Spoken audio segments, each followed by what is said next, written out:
Hello there. How are you? So glad that you can join us today. My name is Yvonne Hicks. I'm an associate producer of Mahogany Productions, which is a minority woman-owned production company founded by CEO Alethea Brown.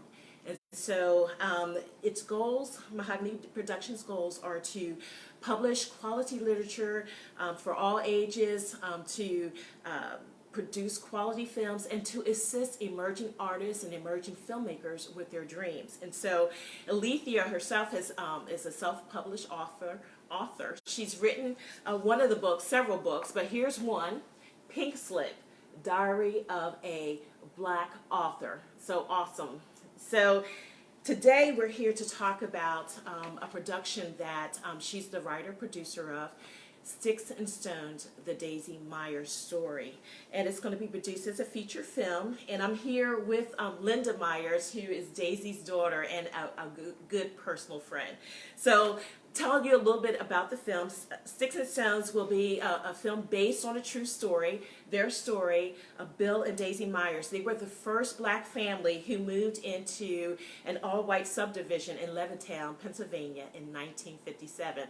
So even on that first day that they moved in, they had a lot of racial harassment. There was taunts, there were mobs, there was cross burnings and all these type of things. And so, but they were able to walk through it with such dignity. And so I would just want to share, this is the film poster here for you to take a look at. So the baby in this picture is Lynda.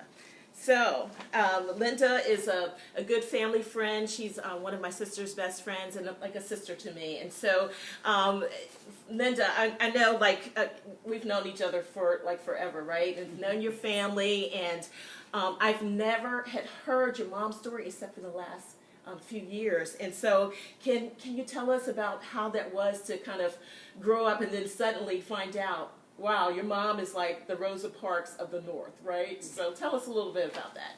Well, as you said, you didn't hear about it till the last few years. Basically, we didn't hear about it. My mother and father never talked about it. Every once in a while, they'd throw out a little snippet here and there about what happened, but I didn't know the entire whole story until I actually read the book myself. Wow.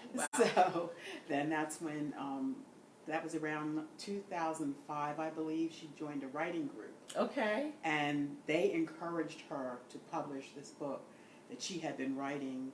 Well, actually, she wrote the one incident. It actually, day by day, right? She kept a journal of it, so it was like as she lived it, right? Right. Yeah, and I remember even reading, when you start reading it, I mean, you're there with her, right? In the midst of things, and you can kind of feel, what she's going through. It's amazing. Right. Yeah. So, I know that your mom, always, to me, a fabulous woman and an example, a model. So what like in three words would you want people to know about your mom and who she is, and she's home with the Lord now, but who she is, right? And tell us. I would say she was determined, forgiving, yes, and also what I called a silent rebel. Yeah. Meaning she didn't mean to be a rebel. Yeah. She took the mantle upon her when it was thrust upon her. Right. And carried it well.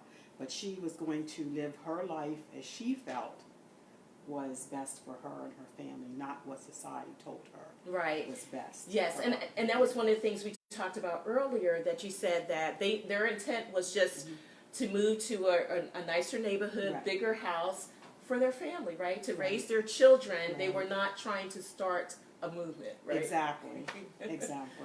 I often tell people that I was the Levittown crisis. I caused it.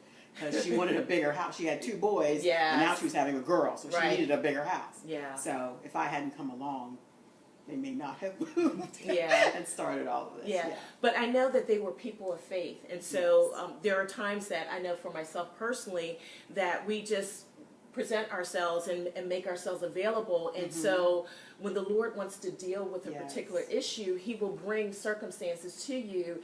And I think that your family, even though I know it was traumatic, were the right ones because they walked through it with such grace, such strength, such dignity, and they were actually able to change some of the housing laws, right? Exactly. Yes. Yeah. Yes, they did. Yeah, and your parents actually testified, right, in some things, right? In the Senate hearings. Oh, Yes. that's amazing. Yeah. I mean, another part, like you're saying, that everything works together. Yes. Actually, the governor at that time was also from the same hometown as my father, and they knew each other. Wow. So it was all kind of worked together. Yes. He was was governor leader, and he was really very crucial Yeah. to the whole Levittown crisis, bringing it back to order. Yes, yes. And recently, I heard that you met one of the neighbors, right? Yes. Your a Jewish family lived Yes, right next next door, door. right? And fabulous, right? Katie, right? Katie. So tell us a little bit about like just the experience of just meeting her. Well, yeah. Well, actually, we moved away before when I was 4, so I never really had a chance to get to know Katie. Because she was a little bit She older. was going into junior high school Okay. when we moved in. But the story she told me really made me realize that it wasn't just my family that was affected. It affected their family greatly. As a young child, she lost friends. Yeah. She lost her babysitting jobs. Yeah. And, you know, she suffered right along with us because of our skin color. Yeah. You know, so she was suffering just as well. And it made her an activist, right, Oh, in terms yes. of wanting to change Yes. laws. So She's- another positive thing that came out of this experience. And so that's completely awesome. So, and I know, tell me a little bit about, you know, I know Mahogany Productions is establishing the Daisy Myers Legacy Fund, right, Yes. to help housing situations with families and so forth. And so, can you tell us how does it make you feel to be a part of that? I know some of the box office proceeds is going to Yes. specifically help like family promise programs. Yes, I think that would be fulfilling a wish that Yeah. my mother would have had, because one of her early jobs was in the housing authority. So she understood Yes. the crisis and what dilemmas people go through Right. with determining housing. So I believe she would have been very pleased. It's like a full circle, pleased. right? Mhm. Really, a really blessing. So, we want to, and you got a chance to actually meet for Charlotte. It's going to be one of the target cities, Yes. right? And we met like yesterday, right? The executive director Yes. and COO of the Charlotte Family Housing Organization. Yeah. That was amazing, right? Yes. And also you got to meet Julie Logan, who's going to play your mom, right? Yes. And Dion Jones is going to play your dad, right? Mhm. Yeah, it was Yeah. great. Their spirits are wonderful. I think they'll do a wonderful job. Yeah, right. Feeling that family connection, right? You said right away. Yes. Yeah, Amazing. Definitely. Yeah. So awesome. We just wanted to give you a little snippet of Sticks and Stones, the Daisy Myers story. So check out Mahogany Productions website. You want to also check out Indiegogo because it has ways that you can be involved with this project. And so we just want to encourage you to do that. Again, check out Mahogany Productions website. Take a screenshot there and go find out. And make some comments here as you're watching this live or on replay. Share it out with your friends. Like the Facebook page because there will be some updates about the progress that's being made.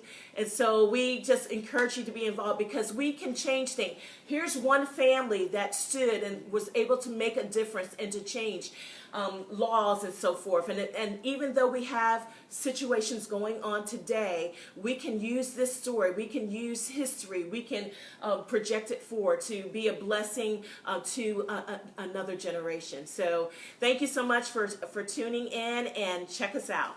Thank you.